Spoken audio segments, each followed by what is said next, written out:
कहीं ना कहीं हम धनाभिमान, विद्याभिमान, देहाभिमान, बुद्धि का अभिमान बड़ा, इसी को छोड़ना तो भगवत प्राप्ति कठिन कहा जाता है।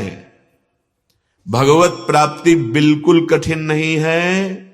सत्य बात समझ लीजिए, कठिन है अभिमान त्यागना, कठिन है ममता त्यागना, कठिन है अपने में असमर्थता का अनुभव होना। कहीं न कहीं कोई न कोई अभिमान, यहां तक कि साधना का भी अभिमान। साधन अच्छे से अच्छा हो रहा है, पर वो गुरु कृपा देख रहा है, श्री जी की कृपा देख रहा है, अभिमान छू नहीं सकता। जब तक हमारे अंदर ये बात नहीं आती, शरणागति होती ही नहीं है, केवल बातें होती रहती हैं। कई बार उदाहरण में बताया है, बड़े बड़ों से चूक हो जाती है।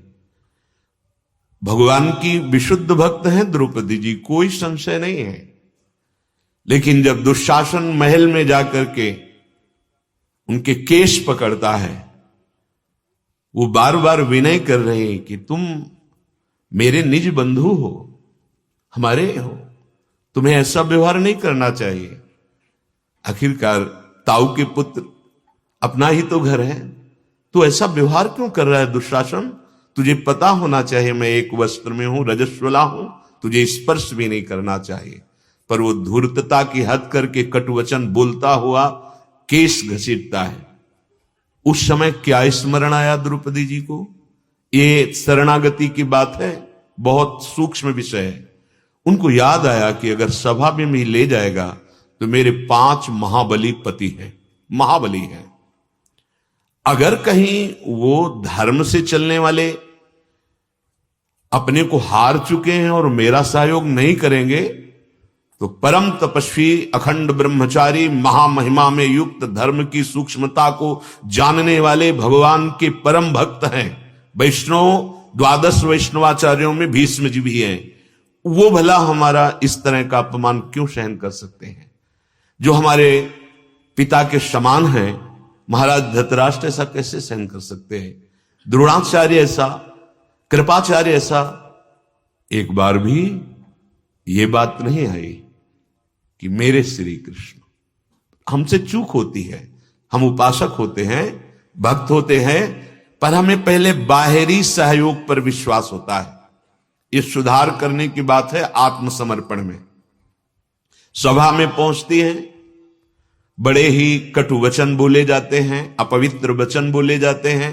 कर्ण, दुशासन, दुर्योधन आदि ऐसी चेष्टा प्रस्तुत करते हैं जो कभी भी ऐसे पवित्र स्वभाव वाली महामहिमा से युक्त यज्ञ से प्रकट हुई देवी के लिए उचित ही नहीं था।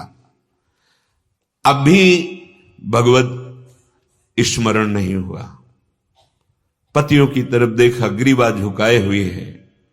भीष्म पितामह आदि के बीच में पूछ रही है, क्या यह धर्म है? किसी की भी उत्तर देने की सामर्थ्य नहीं है। भीष्म जी केवल इतना कहते हैं, बेटी, बड़ा धर्म का सूक्ष्म स्वरूप है और धर्म का मूर्तिमान स्वरूप युधिष्ठिर वो जानता है। विदुर जी जैसे महान सब, जब देखा कि कोई सहयोगी नहीं, तो अब आ जाना चाहिए स्मरण। अपने हाथ से पकड़ लिया, क्योंकि बलशाली है, देवी है। अब आप ये विचार करो, अभी तक जिसके हम हैं उसकी याद नहीं आई। ये वृत्ति होती है थोड़ा अंदर कमजोरी की, शरणागति की।